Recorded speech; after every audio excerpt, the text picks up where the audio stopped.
नमस्कार। GS prime के daily current affairs में आपका स्वागत है। चलिए शुरू करते हैं आज का सेशन। आज के सेशन का पहला प्रश्न है, हाल ही में पीएम मोदी ने कहाँ राजा महेंद्र प्रताप विश्वविद्यालय का उद्घाटन किया है? इसके ऑप्शंस हैं अलीगढ़, बलिया, मथुरा या फिर बरेली। इसका सही जवाब है ऑप्शन ए, अलीगढ़। प्रधानमंत्री नरेंद्र मोदी ने उत्तर प्रदेश के अलीगढ़ में राजा महेंद्र प्रताप सिंह राज्य विश्वविद्यालय की आधारशिला रखी। उत्तर प्रदेश सरकार महान स्वतंत्रता सेनानी, शिक्षाविद और समाज सुधारक राजा महेंद्र प्रताप सिंह की स्मृति और सम्मान में विश्वविद्यालय की स्थापना कर रही है। विश्वविद्यालय अलीगढ़ में कोल तहसील के लोधा गांव और मूसेपुर करीम जरौली गांव में 92 एकड़ से अधिक क्षेत्र में फैला होगा और अलीगढ़ मंडल के 395 कॉलेजों को संबद्धता प्रदान करेगा। दूसरा प्रश्न है, हाल ही में कहाँ आयोजित डिफेंस एक्सपो में भारत अफ्रीका रक्षा वार्ता का प्रस्ताव दिया गया है? इसके ऑप्शंस हैं लखनऊ, पटना, गुजरात या फिर केरल।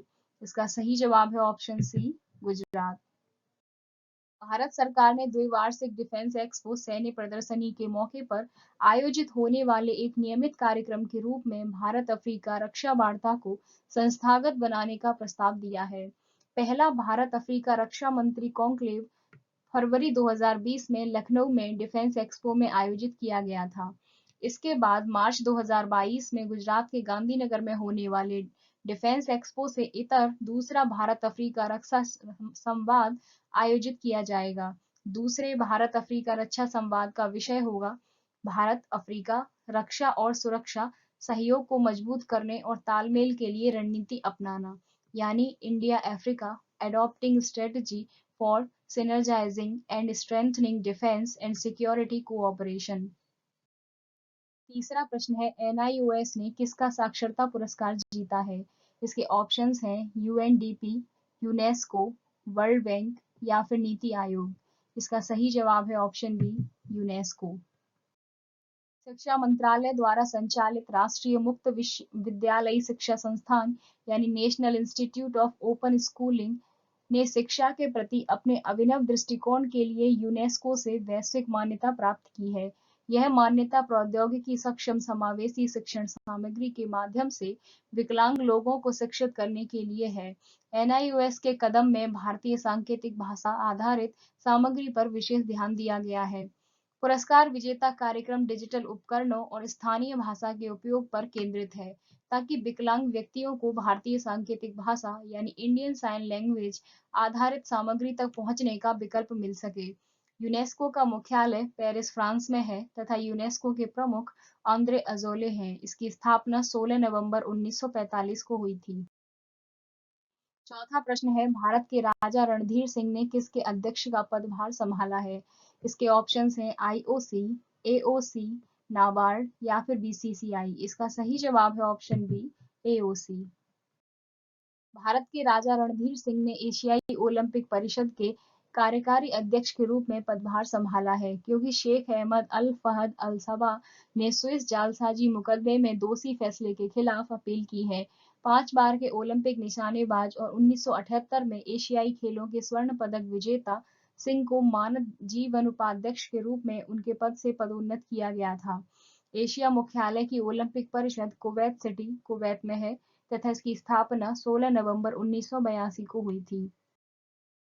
पांचवा प्रश्न है, हाल ही में भानुमति घीगला को कौन सा पुरस्कार दिया जाएगा? इसके ऑप्शंस हैं रेमन मैग्सेसे पुरस्कार, नोबेल पुरस्कार, नाइटिंगेल पुरस्कार या फिर कोई नहीं। इसका सही जवाब है ऑप्शन सी, नाइटिंगेल पुरस्कार। फ्लोरेंस नाइटिंगेल अवार्ड गुजरात के sir Sayaji Rao general hospital की नर्स भानुमति घीवला को दिया जाएगा। वह कोविड-19 पॉजिटिव गर्भवती महिलाओं की डिलीवरी के साथ साथ शिशु देखभाल की प्रभारी रही हैं। उन्होंने स्त्री रोग विभाग के साथ साथ बाल रोग वार्ड में भी काम किया। 2019 में जब अस्पताल के वार्डों में बाढ़ की वजह से पानी भर गया था, उन्होंने स्त्री रोग विभाग और बाल रोग वार्ड में अपनी ड्यूटी निभाई। चलिए जानते हैं फ्लोरेंस नाइटिंगेल पुरस्कार के बारे में। फ्लोरेंस नाइटिंगेल पुरस्कार भारतीय नर्सिंग परिषद द्वारा दिया जाता है। स्वास्थ्य कर्मियों के योगदान को मान्यता देने के लिए यह स्वास्थ्य और परिवार कल्याण मंत्रालय के तहत एक वैधानिक एजेंसी है। 1912 में रेड क्रॉस की अंतर्राष्ट्रीय समिति ने पुरस्कार का निर्माण किया। छठवां प्रश्न है, विश्व ओजोन दिवस कब मनाया जाता है? इसके ऑप्शंस हैं 15 सितंबर, 16 सितंबर, 17 सितंबर या फिर 13 सितंबर। इसका सही जवाब है ऑप्शन बी, 16 सितंबर। ओजोन परत के संरक्षण के लिए अंतर्राष्ट्रीय दिवस यानी वर्ल्ड ओजोन डे प्रतिवर्ष 16 सितंबर को ओजोन परत के क्षरण के बारे में जागरूकता फैलाने और इसे संरक्षित करने के लिए समाधान खोजने के लिए मनाया जाता है। ओजोन परत गैस की एक नाजुक ढाल पृथ्वी को सूर्य की किरणों के हानिकारक हिस्से से बचाती है। इस प्रकार ग्रह पर जीवन को संरक्षित करने में मदद करती है। 2021 विश्व ओजोन दिवस का विषय है मॉन्ट्रियल प्रोटोकॉल, हमें हमारे भोजन और टीकों को ठंडा रखना, यानी Montreal protocol keeping us our food and vaccines cool.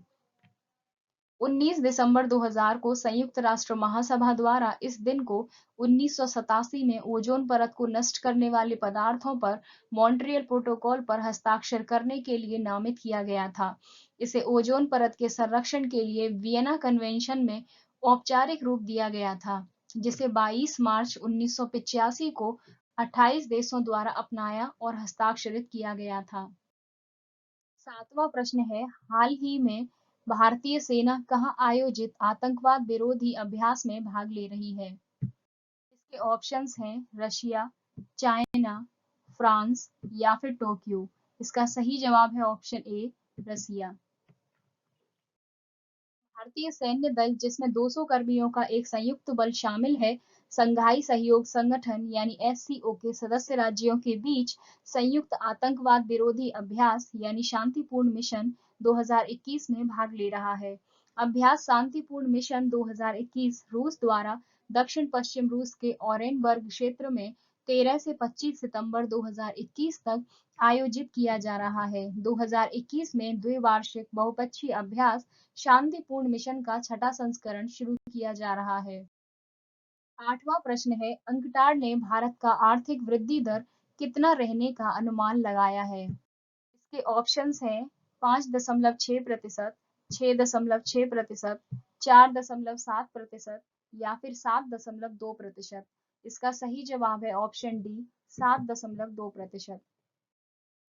व्यापार और विकास पर संयुक्त राष्ट्र सम्मेलन यानी United Nations conference on trade and development यानी अंकटाड ने भारत की आर्थिक विकास दर को 2020 में 7% के संकुचन के मुकाबले 2021 के लिए 4 साल के उच्च स्तर 7.2% पर पहुंचने का अनुमान लगाया है। इस दर पर भारत चीन के बाद सबसे तेजी से बढ़ने वाली अर्थव्यवस्था होगी, जिसके 8.3% बढ़ने का अनुमान है।